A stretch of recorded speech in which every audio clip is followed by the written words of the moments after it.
A dog came home with a human arm in its mouth. That's how this story starts. Not with a phone call, not with a detective, not with lights on a quiet suburban street. A neighborhood dog trotted back to its owner at the Baltusrol Gardens apartment complex on Wilson Road in Springfield, New Jersey, dropped a decomposing human forearm and hand at their feet, and that was how the world found out that Jeannette DePalma was dead. It was September 19th, 1972.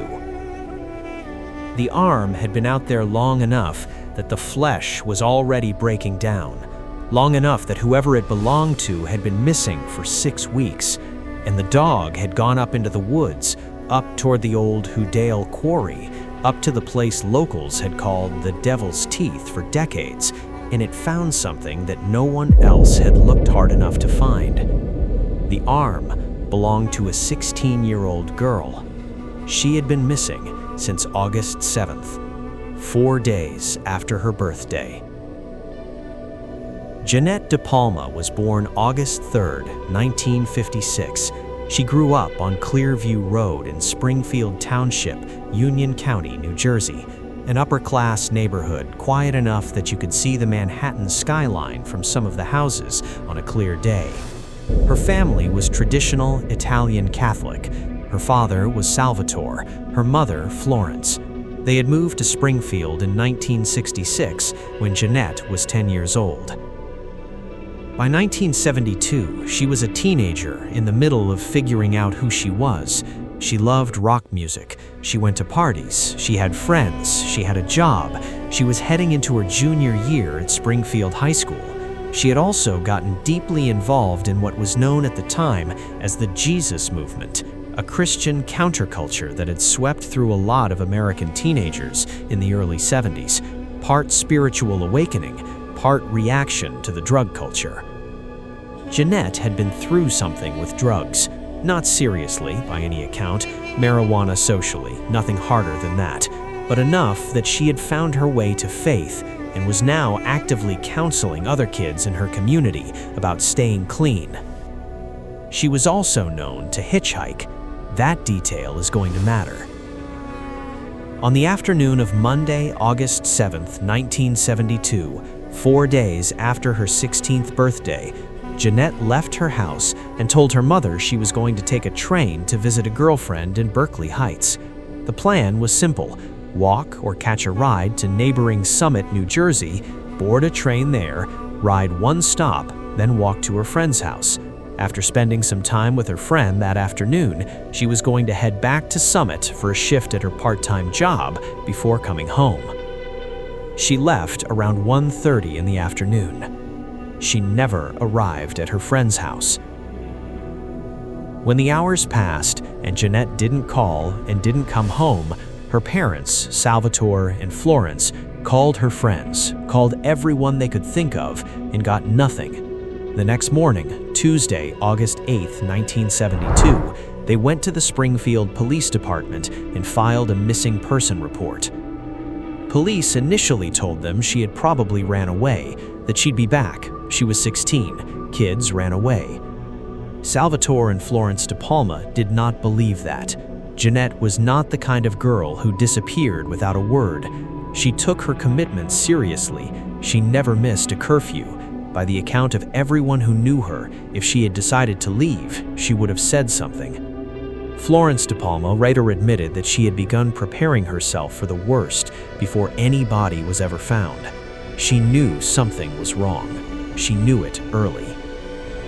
The search went on for 6 weeks. Police and community members combed the area.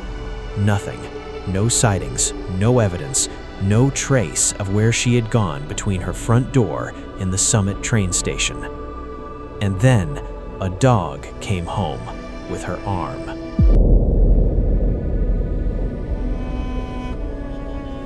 Officers followed the trail from the apartment complex back up into the woods, up to the old Houdon quarry, a former crystal and gravel quarry, now divided by Interstate 78, sitting between Baltusrol Golf Club and the Watchung Reservation. They climbed up to the cliff locals called the Devil's Teeth. What they found there was Jeannette. After 6 weeks of exposure, sun, rain, animals, her remains were largely skeletal. Advanced decomposition. What flesh remained was deteriorating.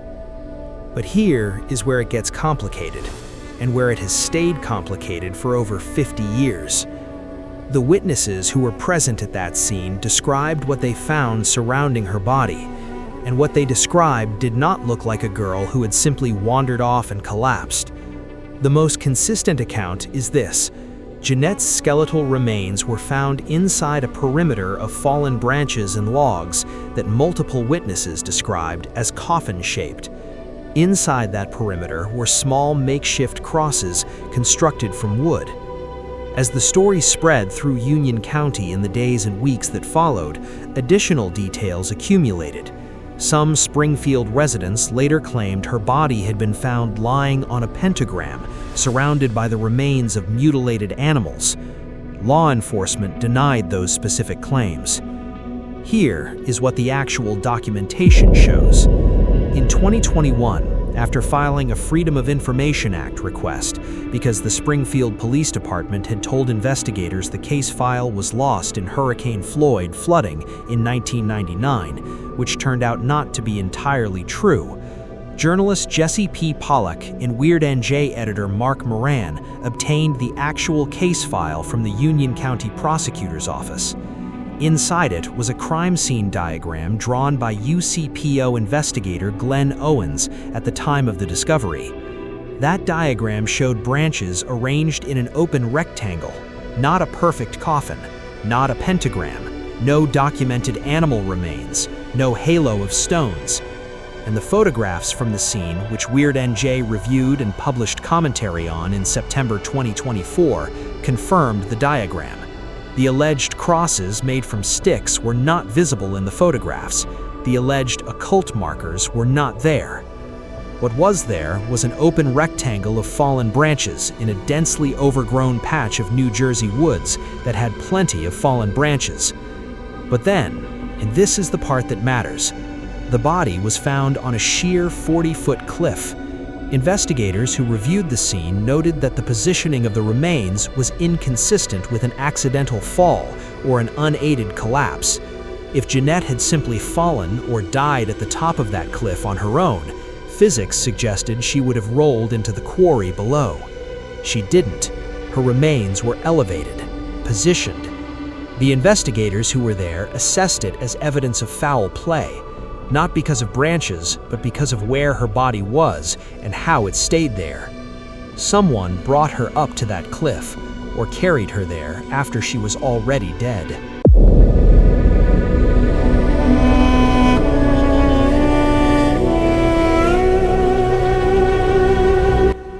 The Springfield Police Department opened a homicide investigation. An autopsy was conducted. The cause of death came back inconclusive. Jeannette's remains and clothing showed no evidence of bone fractures, no bullet wounds, no knife strikes. No drug paraphernalia was found on or around her body. The decomposition was too advanced and the skeletal remains too degraded for the medical examiner to establish a definitive cause of death in the conventional sense. But the autopsy did find two things. First, petechial hemorrhaging and ligature marks on the remains, both of which are consistent with strangulation. The coroner suspected strangulation. That suspicion, without a definitive confirmation, was enough for the Union County Prosecutor's Office to classify the case as an unsolved homicide rather than an accident. Second, an unusually high concentration of lead in Jeannette DePalma's remains. No explanation was ever found for where it came from. It has never been explained. Early in the investigation, police received a tip about a man living rough in the woods near the quarry.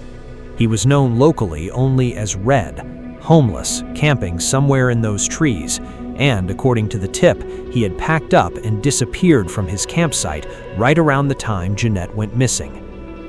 That lead looked promising for a moment. The Union County Prosecutor's Office investigated and concluded that Red had nothing to do with her death. About 2 weeks after her remains were found, the newspapers took over.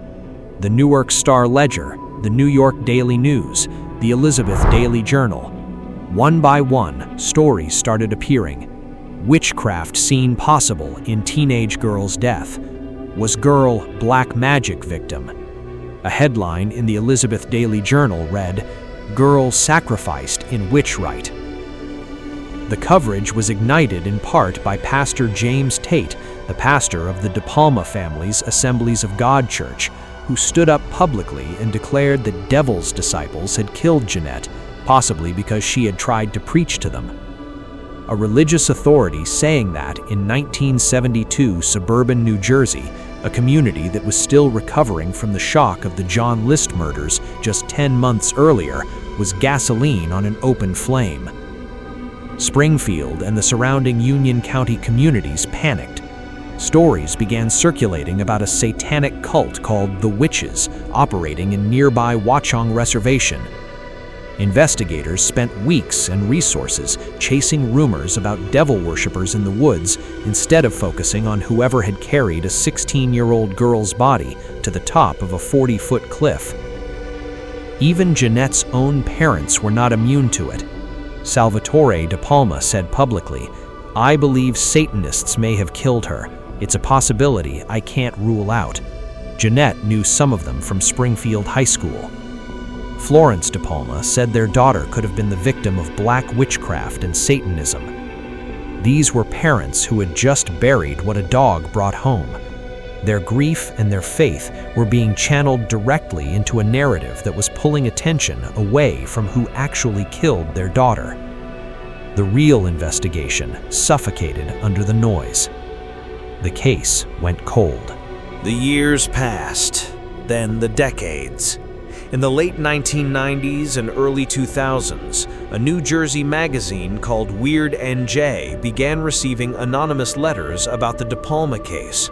One of the first, from a reader named Billy Martin, read simply, "There was an alleged ritual sacrifice, I think, in the Houdon Quarry near Springfield. A local dog brought a body part home to its master, which led to an investigation. I don't know if it is true or just a local myth." It was not a myth, but the ritual sacrifice part was. Editor Mark Moran began investigating. When he tried to access the official case file, the Springfield Police Department told him it had been destroyed in 1999 when Hurricane Floyd flooding wiped out records. That explanation did not hold up under scrutiny. After a Freedom of Information Act request, Moran and journalist Jesse P. Pollock were eventually able to obtain the case file from the Union County Prosecutor's Office, the file the Springfield PD said no longer existed. In 2015, they published Death on the Devil's Teeth, the strange murder that shocked suburban New Jersey. Their research had uncovered what they described as evidence of a possible cover-up, connections to other unsolved murders, and previously unknown suspects. A 2022 revised and updated edition followed.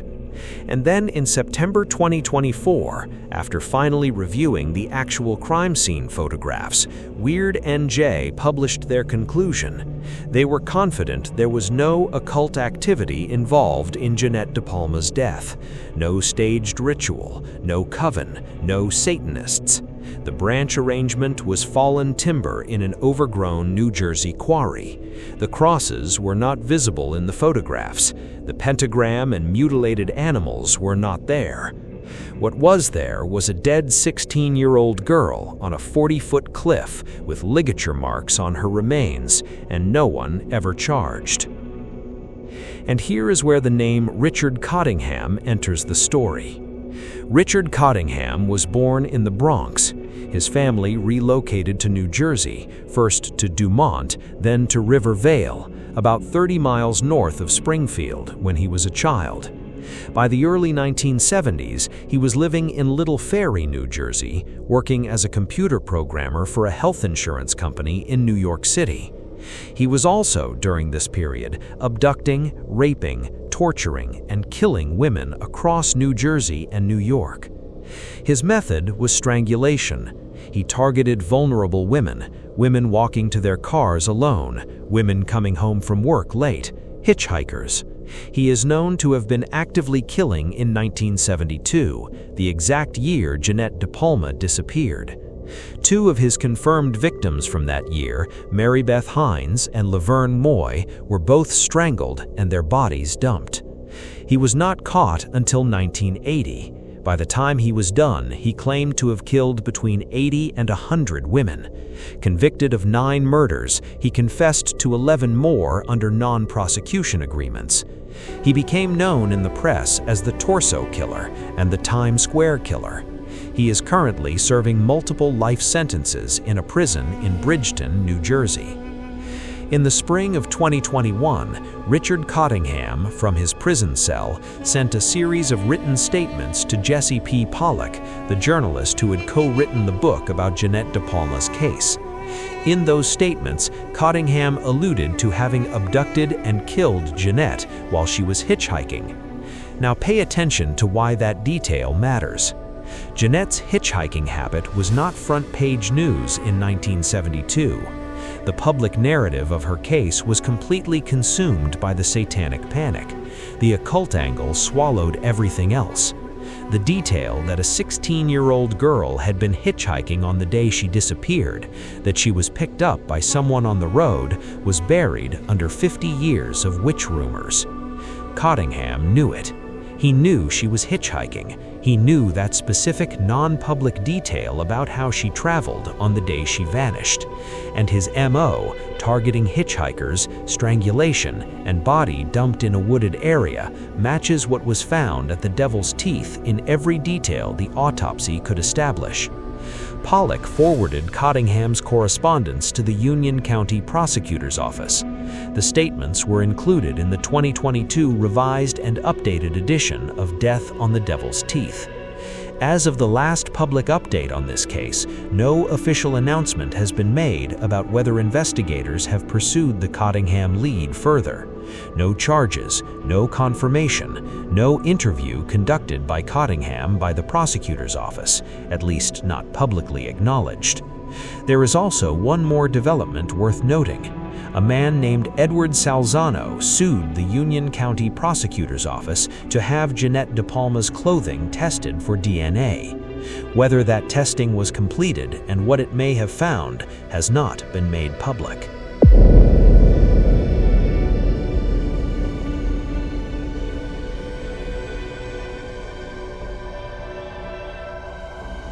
So here is where it stands. A 16-year-old girl left her house 4 days after her birthday to visit a friend. She was hitchhiking. She never arrived. For 6 weeks, her body was on a 40-foot cliff in an abandoned quarry while her parents waited. A dog found her. The autopsy found evidence consistent with strangulation. No cause of death was ever officially confirmed. No suspect was ever charged. The investigation was derailed for decades by a satanic panic that turned out to be built on nothing. The case file may have been deliberately buried, and the man who may have killed her has been sitting in a New Jersey prison since 1980, dropping hints to journalists while investigators say nothing publicly. Jeannette DePalma's death is still officially classified as a suspicious death, not even a homicide, despite the ligature marks, despite the elevated positioning on a 40-foot cliff, despite the coroner's suspicion of strangulation. She was 16 years old. Her name was Jeannette DePalma. She deserved better than this.